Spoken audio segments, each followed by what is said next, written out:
something gets in my head, I want that, or I want that challenge, or like, am I man enough to come back to the National Football League? Talk about the coaches that are in the National Football League right now. I mean, it is dog eat dog, and I feel like I'm wearing milk bone underwear,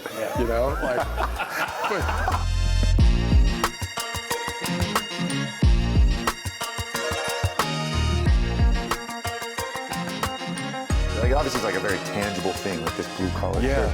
But for me, when I became a professional, when I signed a professional contract, and like a lot of stuff changes, right? Like expectations and mindset. And all of a sudden, guys are wearing fancy suits. Yeah. I got sucked into the trap. I bought custom suits. Like there's these and I bought them. And I'm like, in hindsight, it was like the dumbest thing. There were so many things, but this was a tangible thing that like every guy on the team loved them. Like it had your own name on it. Like you could wear it to the games. I wore it after every like it just was like, and it was something like I didn't have to worry about what the hell I was gonna wear to and from a freaking game. I just put on my blue collar shirt and like a hat, and I'm like, I'm good to go. Yeah, you may be out somewhere. You may be at a restaurant or somewhere, and somebody comes up and, hey, the toilet's broken. Can you go check on it?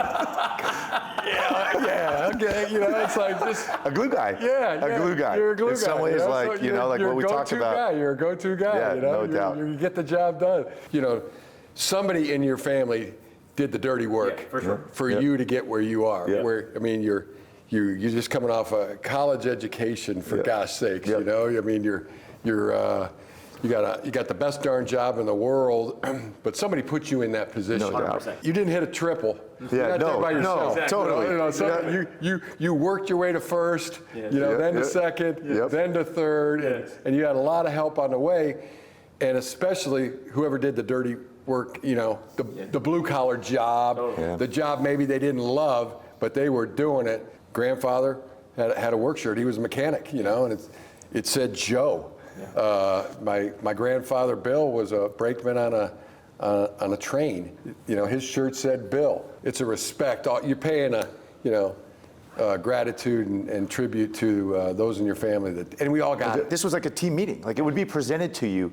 We learned, like I didn't even know the history of blue collar versus white collar. Like and like I think these are like, and we explained, and this was like explained like, and then I think you said it there, but like there's this gratefulness, the people that came before us and like paved the way. But there's like a gratefulness in everything that you preach. It's so easy to be like, oh, this sucks. It's a burden. It's hard. It's difficult. Best darn job you could ever have. But where did it come from? For me, it comes from my dad. It comes from Jack Harbaugh. I mean, it's enthusiasm unknown to mankind. And you think about it, okay, unknown to mankind. I mean, that's otherworldly.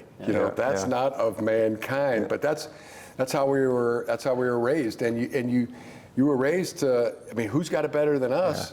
My dad would tell us. We were trained to say nobody, Dad. Nobody can have it better. Nobody. Did you ever think it'd become a rap song? No, that was amazing. First time I heard it, I was in the first grade, 6 years old. We were living in Iowa City, Iowa. Dad coaching for the Hawkeyes. We had this old Chevrolet. We went from Bowling Green, Ohio. He was coaching at BGSU. We drove to Iowa, about an 8-hour car drive. And it wasn't too long after that car just wasn't working anymore, And then we got a dealer car. Fortunately, so they would give Iowa was a big time program, and the coach got a dealer car to do his recruiting in. And one day we came outside and there's no car there. We're like, hey, Dad, where's the car? And my dad's like, no car today, boys. We're walking. John, grab a basketball. Jim, grab a basketball. 100 with the right, 100 with the left. Who's got it better than us? Nobody, Dad. Nobody.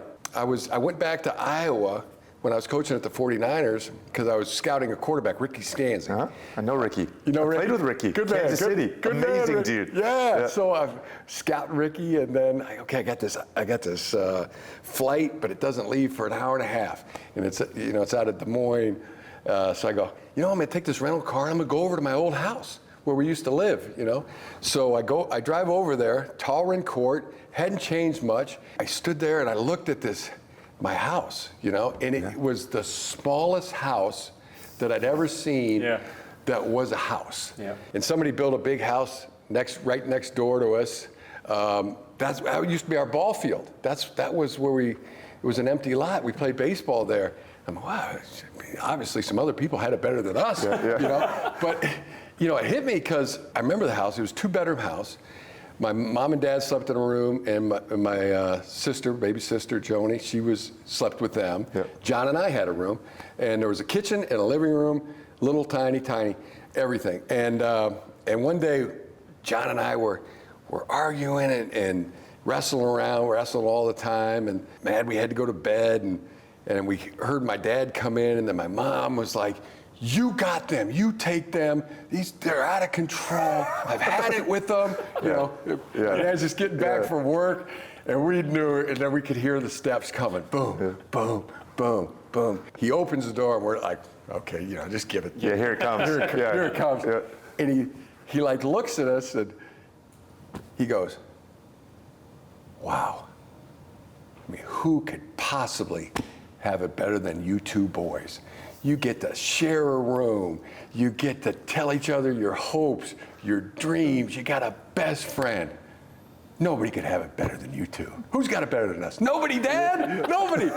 And obviously, it's a way of looking at. Totally. Yes. It's a way of looking at. It's a way of looking at life. Yes. And as I was standing there in front of that house that day, I was thinking, you're thinking back, gosh, the baseball field right over here. Remember all the great games, the time. Hit a ball and it hit the other neighbor's window, and we caught heck for that, broke it, and I wanted to be a Major League Baseball player. That's what I wanted to be, Robbie, growing up. I was going to be a shortstop, going to play for the New York Yankees, and I realized at that point, like, no, I never had a chance, because I had a glove, I had a field to play on that was pretty decent, but there was kids down in the Dominican Republic who fashioned gloves out of cardboard or milk cartons, and their field had a bunch of rocks and balls were taking all kind of bounces, and they had it better than me. They had it better than me because they were able to get good. So there's that piece to who's got it better than us that is. It's like ankle weights. It's like, okay, this is going to make me stronger. Maybe it's just what I need. This is what I need. It's going to make me better. Some adversity happens to you in your life, and you go, good. Maybe it's the best thing for me. Yeah. Good. Oh, you know what? We lost that game. Good. I was in my 6th year. We had a horrible year in the NFL. You're over at Stanford. You guys are crushing it. And then you get hired at the Niners. I wasn't in a great place at that point. And I'm like fully expecting to move on, right? Like my contract is up. I'm going to be a free agent. But my wife, Elizabeth, is pregnant with our first child. And we were going to deliver at Stanford. She's from the Bay Area, so it meant a lot. Could still come into the facility though until like March 3rd. That was like the end of the league year, like when my contract was like officially up. And so I would kind of come in the basement and I would work out. And I've told this story before about like obviously, you came down and all of a sudden we played catch, and like we're playing catch more. And then as we're nearing March 3rd, when I have to get out of the building, and then, by the way, the lockout's looming, you had asked me about would I be open to coming back. I was very interested in it and coming back, but I couldn't actually sign the deal. I think because the way when the league year started was when I could potentially sign this deal for the first time. However, lockout happened. So you and I we couldn't just tender. We shook couldn't on this. This was literally crazy. It was just you and me, and this was like a handshake deal. It was like a throwback agreement. You gave me your word that you weren't going to draft a first-round quarterback, and it was like a 1 year, you're going to come back. But then the lockout hits, and like the door shut, and it was serious, right? Like labor union, the owners, like lockout, no contact. Like you couldn't have any contact with the coaches. They couldn't contact us. All you have is a handshake and no words. Nothing else. We have no idea when the lockout's going to end. And fast forward now a couple months, it's May. And my son is, we're going to induce on May 10th. It was our first child, and the induction was just a long process with my wife. It took like 24 hours. We thought he was going to come on the 10th. Anyway, he didn't come until like the morning of the 11th. It's this magical moment, right? It's like, it's magical. And she goes, we separate after the labor room, right? So she's going to go where we're going to sleep for a couple nights. And I stay with Hudson, my son. And I got my camera out. I'm like videoing the whole thing. I'm taking 7 million pictures. And I go to the nursery with him because he's going to get his first bath and wade and all this stuff. In the nursery, there's glass door on the hallway. And I feel this like presence again, I'm filming my son, and I'm like just taking this in, and I look up, and it's Coach. Look at you through the glass. And he's in a shirt and tie. This is amazing. And you were so genuinely happy. He's happy right now. You were so happy for me. You had called the league office to get clearance for this, right? And again, like we'd barely, like we'd shook on this. Yeah. We'd only really known each other for like a few weeks. Okay. And that you had gone out of your way to go do this. I always felt like you championed me. Yeah. Right, like so much, like especially at a time like I hadn't really had one in a long time. And changed my career. And well, I felt like I drew the long straw. No, stop. That's all relationship. And this is kind of the crazy part, like of your job and how hard it is, and like for any leaders out there. Like then though, like fast forward 2 years, you do have to make the decision to like not play me. Yeah. The duality of that as a leader that like has to like, you do champion so many of your guys, and it's not like I didn't feel like you weren't, but like you do also have to make tough decisions. Yeah. Right, like for your team, right? Yeah. Like you have to put the team first. How do you do that? Like truly, like get the full-throated championing, right? And the full-throated like go see the guy when he's about to have the baby, but then also still be able to do what's best for the team in your judgment without being hindered by the emotional tie that certainly has to exist. You know what I'm saying? In that moment. What's good for the bee is good for the hive. What's good for the hive is good for the bee. Yeah. If we're just doing anything and everything for the players or anybody that's in the organization, like literally that's all I want to do is anything and everything to help put somebody the best version of themselves. Because they're going to if they're the best version of themselves, then they're going to be the best version. They're going to help us be the best version of ourselves. So just doing that and winning for that, that's the only two things that I think about coming into the building. And it's so funny you mentioned all those things. I was just talking to Peyton Manning. So he brought up the story of when Greg Roman and I, undercover, we go to see Peyton Manning work out, and I'm like, Alex Smith is a free agent. I don't want to be a part of this whole circus, flying in and SUVs, and we were told we had to do it. And I'm like, Alex Smith is, I think, better for our team. In my mind at that time, I'm going to go do this and evaluate. And he also reminded me that, I'm like, well, Peyton, I mean, your arm looks, it does look a little like it's got some atrophy there in the shoulder. And gosh, I really like Alex Smith. He's won us 13, 14, 15 games last year, and we got to the NFC Championship. And would you consider an incentive type deal? So I mean, you talk about balancing it. You're really doing what's best for and most of the time. I mean, when you're doing your absolute best for the player, and you're doing the absolute best for the team, then that usually all the time it's what's best. Not gonna be good for me, but it's gonna be good for the team. Yeah.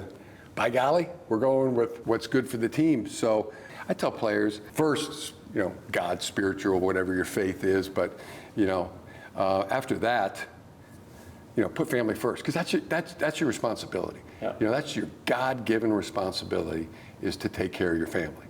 And then secondly, put yourself first. Yeah. Because that's human nature. Yeah. For gosh sakes. So put yourself first. And then if you get the team in third, fourth, at least get us in there. In your top four. Yeah. Then and then when you re-engineer that one backwards, if somebody's really doing what's best for their family, which is supporting them, then doing their job and doing it in a way with integrity that's going to, that your kids are going to be proud of you, your parents are going to be proud of you. You're really taking care of that name on the back of your jersey like you should be. And then if you're taking care of yourself, like the way you really should be taking care of yourself, putting the right things in your body, you're getting your sleep, you're getting your nutrition. If you're really taking care of your team, and you're really taking care of yourself, you're really taking care of your family, and you're really taking care of yourself the way you should be, then you're taking care of us. Yeah. You're taking care of the team. So all those things can be, mutually beneficial. I call them triple nets.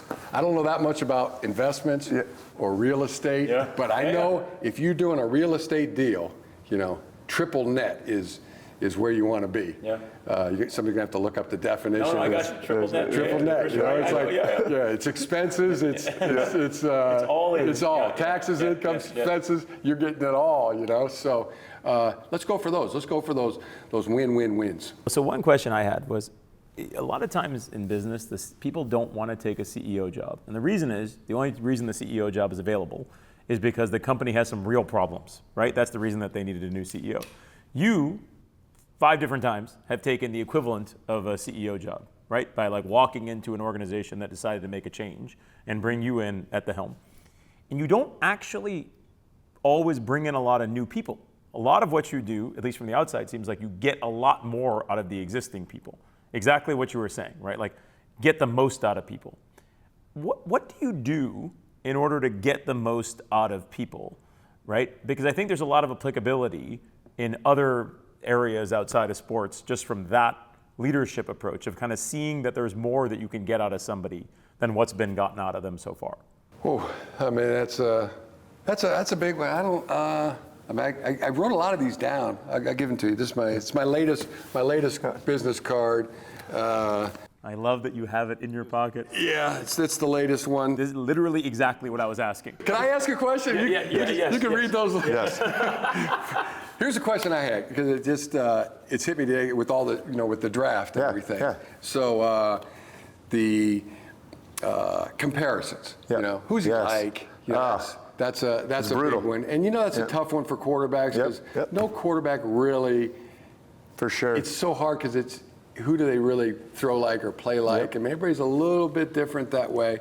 And then they've been replaying the draft shows from the 70s, and so my question to you, because here's what I was thinking. I was like who did I compare to, like as a player that played before me, or maybe during my time, and maybe who do I think I can compare to as a quarterback current day? Yeah. So that's my question to you, Alex. Like, who do you compare yourself to that played before you or during your time, and who do you compare yourself to that's playing right now?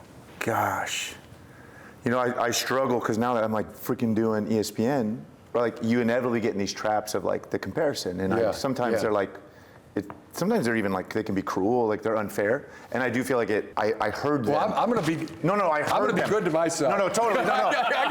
I for sure, I agree. But when sometimes people put them on, pin them on other people. I've thought about it for you. I think I got the. Gosh.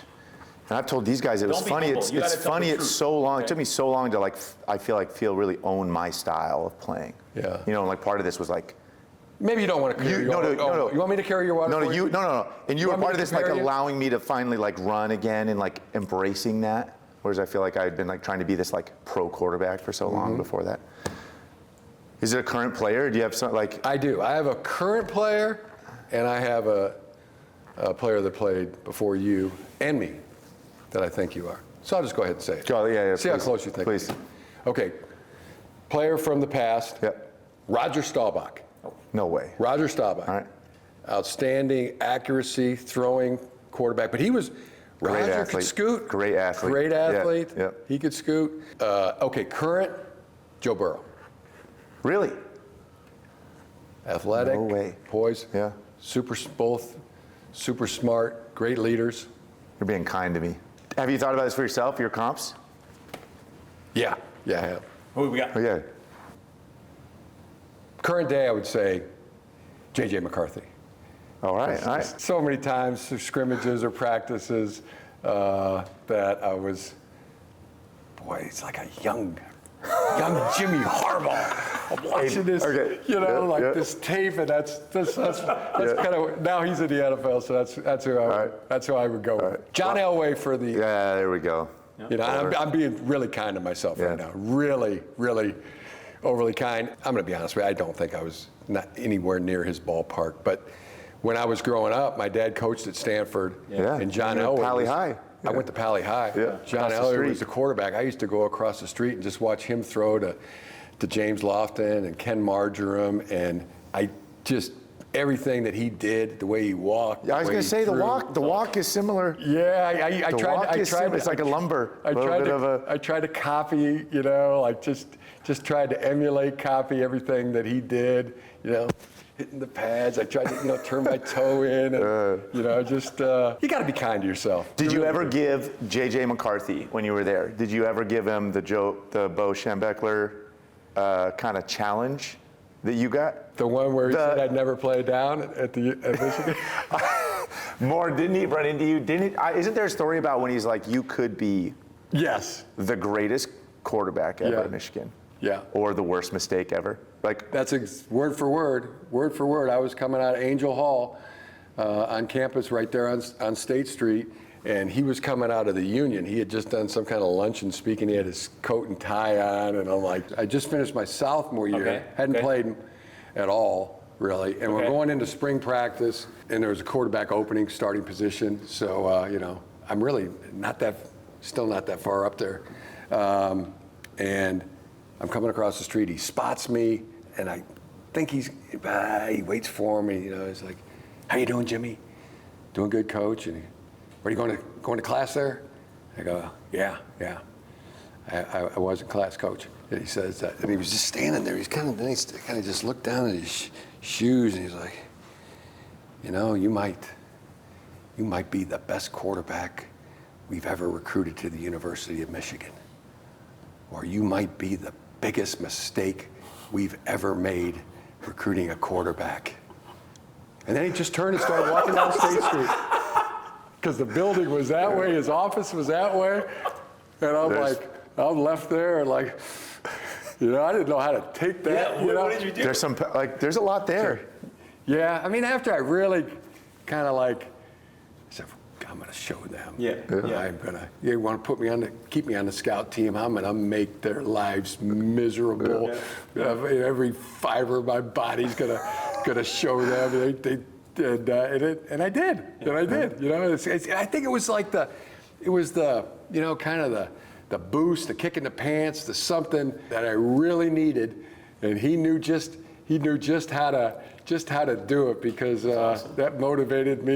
It's so cool. The duality of you could be the greatest recruit in Michigan, or you could be I just think there's a challenge in there somewhere. So on True Football, you saw something in Alex that was not seen beforehand. What was it that you saw in that moment where you guys go out, you go start to play catch, right? And you get to know him. And then all of a sudden you're like, maybe this could be my guy. What was it that you thought was not seen in him that you got to see when you took him on as your starting QB?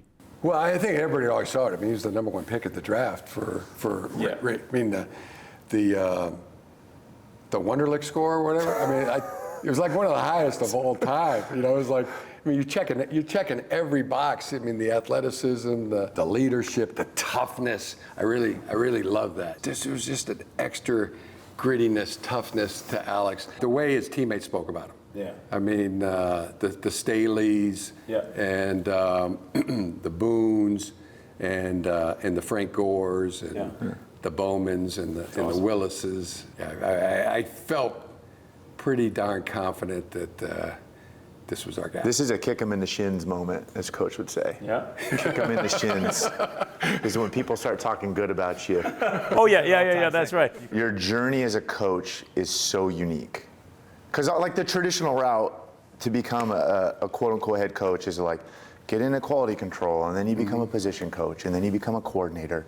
And then after some hard work, maybe you get a job to become a head coach. But this head coaching job is it's unique, right? And it's not, becoming a coordinator doesn't necessarily prepare you to do this. You decided, I know you were a position coach for a couple years, but you decided pretty quickly, it's I'm gonna go be a head coach. And you went to USD, and then this is your fifth stop. I'm not sure there's anybody certainly in football that's gone and done this 5 times like you have, maybe not even in the business world. What made you make that leap of faith? I'm just gonna go, I wanna go coach, be a head coach. Yeah, you'd probably like to think that it's a lot more well thought out.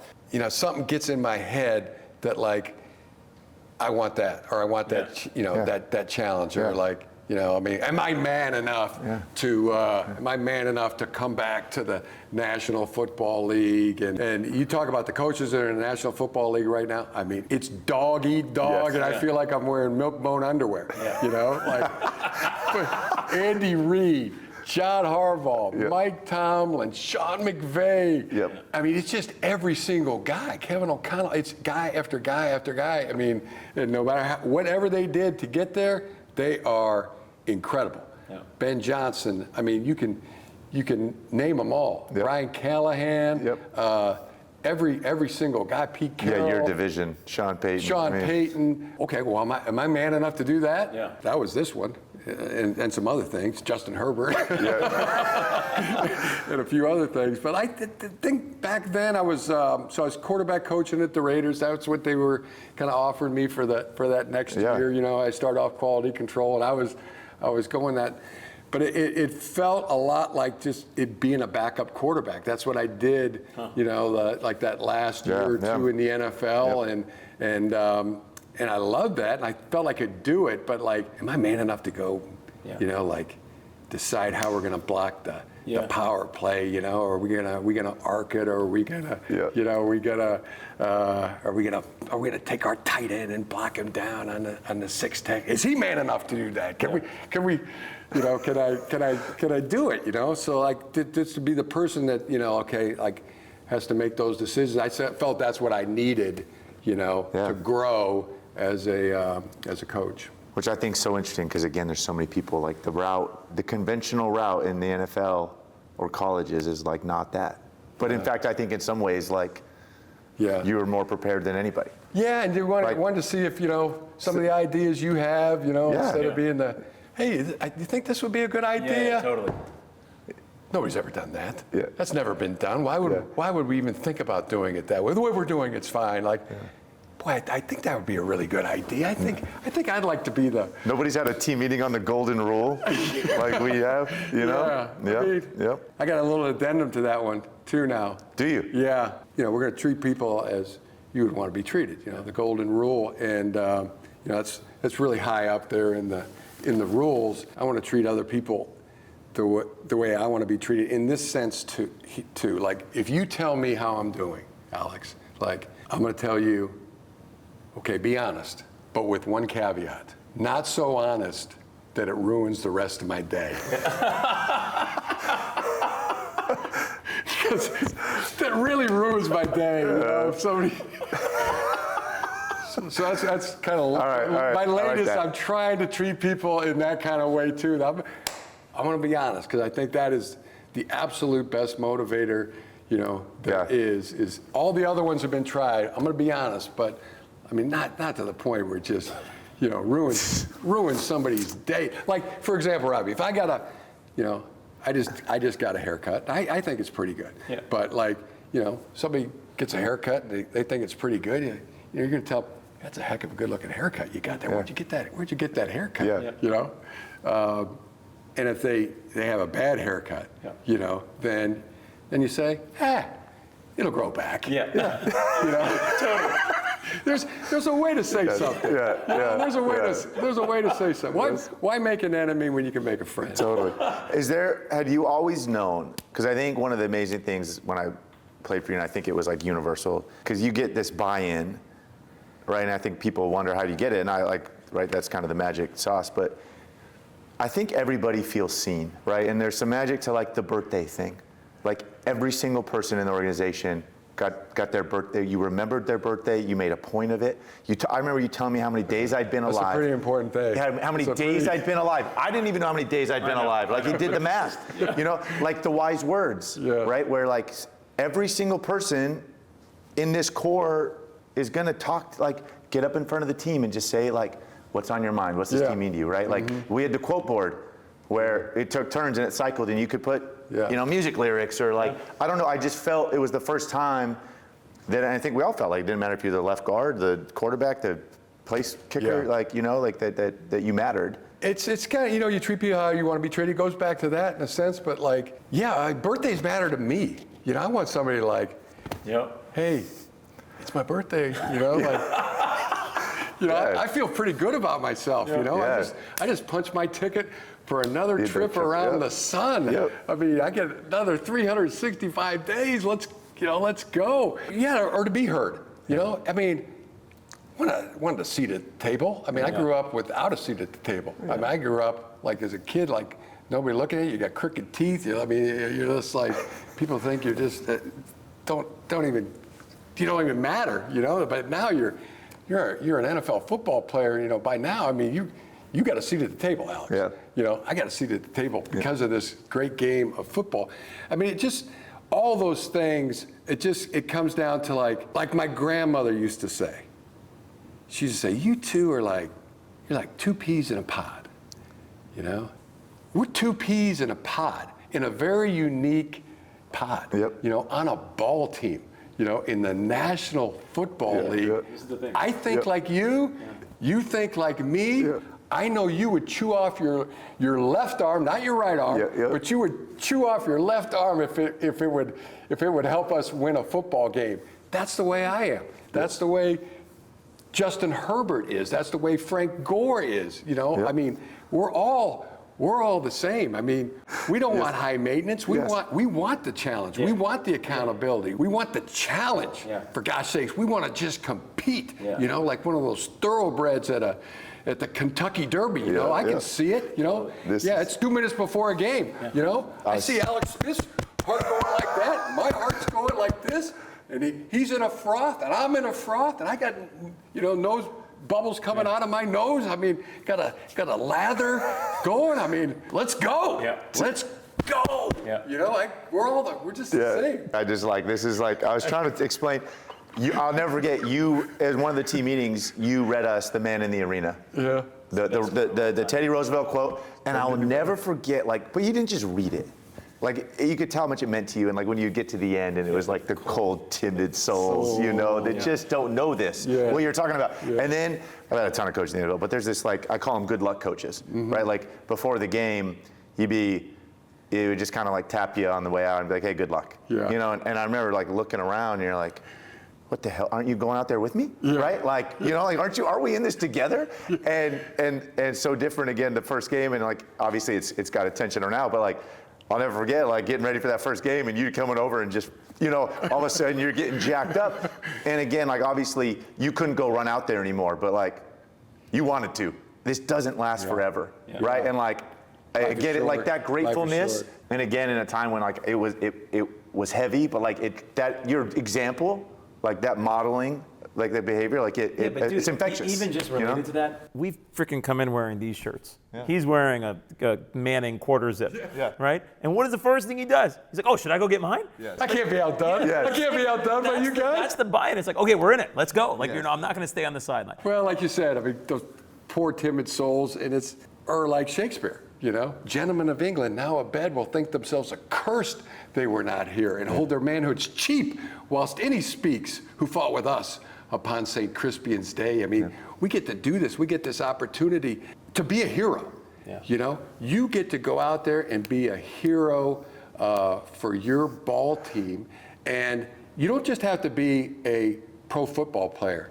Totally. To have that, you can be the hero in your home, for your dad, for your kids, for your wife. The guy that's standing guard. Who's going to protect our children's, their wide open hearts that this world just wants to step all over. Who's going to protect them from? I will. I'll stand guard. We can do that in our homes, in our communities, in our country, in our jobs. I mean, there's opportunities literally just facing you all day to save the damsel in distress or protect the innocent, the bully that's over there. I mean, who's going to stand up to that guy? This guy. I mean, we all have that opportunity, and football team, you got that opportunity too. But it's not exclusive to those that play in the NFL. Coach, I have two things for you. One, I want to tell you, we did this with Coach K, and one thing that's so similar with you and with him is the consistency of the enthusiasm. Shane told Coach K, he's like, I played for you for 4 years. I've seen you for multiple decades. He's like, I've literally never seen you have a bad day. Alex said the same thing about you. Yeah. It's amazing and awesome. That consistency of the enthusiasm and the authenticity of it is really unique, and it came up with Coach K also, which is just cool. You know how you do that? Enthusiasm unknown to mankind. Yeah. Well, you act enthusiastic. Yeah. By golly, am I enthusiastic? Yeah. You know, that's how you do it. Yeah, you just do it. Alex talks about this, and now I've stolen it too, which is the thing you say before the game to the players, right? Now I say this to my sons. I have 3 sons, I say it to my kids. 12, 12, and 10. Every time they have an athletic thing, they're super into sports, I say what you said. Play as hard as you can, play as fast as you can, for as long as you can, and don't worry, right? And we've taken that directly from you. We had to keep your wits about you. Okay, keep your wits about you. Play as hard as you can, as fast as you can, as long as you can. Keep your wits about you, and don't worry. Why did you put in the don't worry? Because the other ones, they make total sense to me. The don't worry is so unique and so good, and it's so human. But like, where did that one come from? My brother John has this saying, "Work and don't worry," which I always like that. Yeah. I always like that. Why I love that one so much is because, you know, if anything happens to you, or if you're worried about something, or something bad happens to you, or something good happens to you, whatever emotion you're feeling, you feel wronged in some way, fill in the blank with how you're feeling, you're feeling, or nervous. Go find some work to do. Yeah. You know, if you're at home, go find some work in the house. There's plenty to be done, or out in the yard. You know, maybe that emotion's anger. Go find some work to do. If I'm at work, I'm going to find some work to do. You know, if I'm feeling that a certain way, and I find that when I do work, that clears my mind and cleanses my soul. And half the time, 50% of the time, while I'm doing that work, the answer to what's bothering me, you know, like, oh wow, if I just do this, or if I just look at it from this perspective, and it just hits you. It just out of the blue hits you as you're cleansing your soul and clearing your mind. Yeah, if you're worried, go work. Yeah. Let's work. When you would say that before games, like I've said this, like I thought you were like talking directly to me, right? Because I felt like I had just spent 5 years of worrying, you know, like just worrying, you know, like what if this, what if that? Like again, like you're just like your head's just in all these places, like all these emotions. You're saying there was nothing special, just work. There was power in that for me. I mean, we've all been in the quiet places of our mind, and we think about these things, and that's what works for me. That's all I can tell you is like, I mean, and the good part about it when you're working, like you're either making money or you're saving money. So there's an added, there's a nice little added bonus there. So you know, the other thing that resonates with me is that, like, I'm Catholic, Christian, and you know, I'm on in Jesus we trust. You know, it's seek first the kingdom of heaven, and all else will be added onto you. But like, we're an Easter people. Yeah. We've won. Jesus, you know, defeated death. You know, it's already been won, but we so much act like a Good Friday people. You know, like like death and this idea that we're racing to, you know, it's a race. You know, we gotta fight our way to the finish line and to win. You know, like we're running to victory, but really we should be running from victory. The victory's already been won. Let's run and tell everybody the good news here. We're victorious. Yeah. You know, and we could really have heaven right here on earth with just how we love and how we share love and how we treat others. You know, because the other way is hell. You know, when you're depressed. And you know, and it's usually one or the other. Like I've always, like to your point, like I would view it as a coin, and like as these external triggers come at us. Yeah. Right. Like it can take you, like, you know, it takes you to one or the other. It kind of goes back to who's got it better than us. Yes. You know, but then, like, and this is who's got it better than us meets who's got it worse than us. Yes. And again, I think the beauty of being on a team, you can be this for one another. If you're down in the dumps and like all of a sudden, like your example, right, and your enthusiasm is infectious and affects the teammate next to you, the coworker next to you. Like it has, you know, it is a ripple effect. If I'm ever having it down, all I got to do is go down and, where's Derwin? Where's Derwin James? Let me just go find out what Derwin thinks, you know? Somebody maybe that we wanted here, you know, that didn't come, and Coach Derwin called it. Coach, don't worry about him. I got him. I got him. I know you do, Derwin. Thanks. Appreciate it. Okay. Who could have it better? Who could have it better, right? On that note, the show's called Glue Guys. Like, we celebrate glue guys, like the people, not just on the team, but in life. Yeah. Like, you know, for me, like I talked about like Blake Costanzo. Like, you know, when he was with us, like this guy, like ran down on freaking kickoff, but he like his life. He changed. He had a profound effect on me, right? And then like we have him in our personal life too. But the one thing we ask like all our guests, like who. And for you, it could be different because you've coached a lot of teams. Yeah. Right? But like the glue guys or glue people in your life. There's never just one, right? I mean, it's always, it could be a few. I got everything in my life now is a top 5 or a top 10. You know, it's like, you know, who's better, Peyton Manning or Tom Brady? You know, hey, they're both good. You know, like I'm not going to diminish either one of them by saying. I mean, they're both great. My mom and dad. I mean. They're the two that have poured the most into me, and my wife, Sarah. I mean, they're all right there at that at that level. My brother John, my sister Joni. Yeah, just talking to Joni today. My grandparents, Bill and Marie Harbaugh, Joe Sapiti, Jesse Sapiti. So many teachers, so many coaches. 1 minute conversation I had with Pope Francis. You know, the list would be probably into thousands. You know, the players on this team and the coaches, they're my football mentors. My son Jay Harbaugh, he's coaching at the Seahawks. He's a special teams coordinator there. I mean, we were talking about rookie mini camp. Hey, what do you think about this? And I go, you're not gonna believe this, Jay, but at 3 o'clock this morning, I woke up, I had the epiphany of how to do this rookie minicamp, and it's exactly what you're telling me that you thought of today. So what I think of that is, and then we batting around, and I'm walking all over the house. I was up the stairs in the backyard, that I'm outside, that I'm like laughing, and we're talking, and what about this? And you know, like, and I hung up that phone, and I was like, this is like probably 10,000 calls that I've had with my own dad, Jack Harbaugh, through the years when I was a player and a coach, and bouncing ideas off of my dad, and to have that same kind of talk with Jay, you know, was really incredible. Your dad is extraordinarily inspirational to us because of the impact he's had on you, and also the fact that you're in the family business, so to speak, but you love it. You're not there out of obligation, you're there out of love.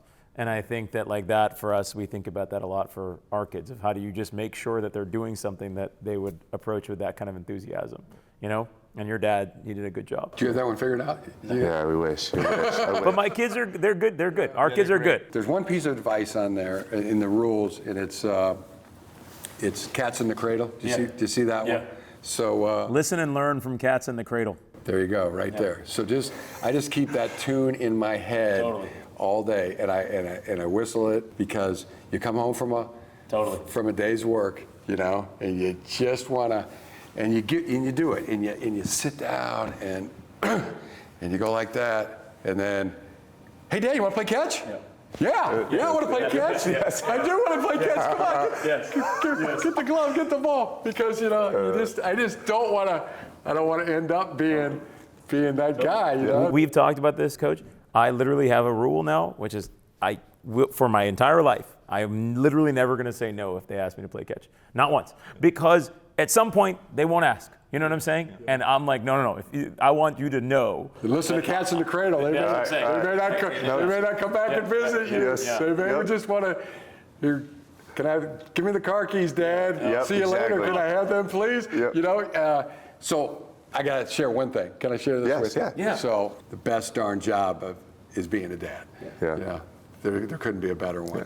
So I heard the best sentence in the English language 4 days ago. My wife said, go wake up with the kids. You know, they're not up yet. The boys aren't up yet. So I go into my son's room. They got this, Jack and Johnny. They share a room, of course. And so I go in there. I wake up Johnny. Johnny, time to get up for school. He goes, here's the best sentence in the English language. Dad, you want to play catch? out of a dead sleep. You know I do. Yeah. So I take the covers, I pull it back. He's got his glove. Oh, sleeping with it. Yeah, he was sleeping on his side, and he had his glove right there. And then he got up, and a ball rolled off the glove. And I was so like, good. And we went out. Yep. We went out and had a catch. Yep. You know? Oh, so good. What do you think of Ted Lasso? I learned today that is inspired by you. I did not know that. What do you think of the show? I love it. Yeah. It's I don't know if they've ever made a better show. Yep. It is. I mean, the little hairs on my arm. Yeah. Stand up. That dart scene. Oh, it's so good. It's so good. Whoa! Whoa! When Jason is doing that dart scene and just builds to it, and then boom! Be curious, not judgmental. Be curious, not judgmental. It's so good. It's so good. When he told me that you were the inspiration for that character, I felt simultaneously so shocked and so not shocked, right? I was like, how did I not know that? And then I'm like, that's so true. It's incredible. We did talk, you know, we had conversations. He would call kind of like what I wore. He was kind of interested in that. Yeah, I was definitely like, well, hey, you know, you could do something like this, or you could do something like this, you know. Here's something, you know, none of the suggestions made any of the shows. But that show is so good. I mean, they knocked it completely out of the park. It's a show that... they hit it so far that you could run around the bases twice. Yeah. It's a show that fills you up. You know, like when it's over, like how many shows can do that? But like you feel positive. It's like 100%. Redeeming. You feel enthusiastic, you know? Yeah, you nailed it. You nailed it right there. Yeah. So, Cully, I appreciate this so much. Thank you so grateful much. for you. Yeah. This was Thanks for having me on. awesome. Man. All right. Thanks for wearing the shirts. 100%. Yours is on the way. Yeah. Oh, yeah, I got to have one. I mean I got to have one. Love you. I love you.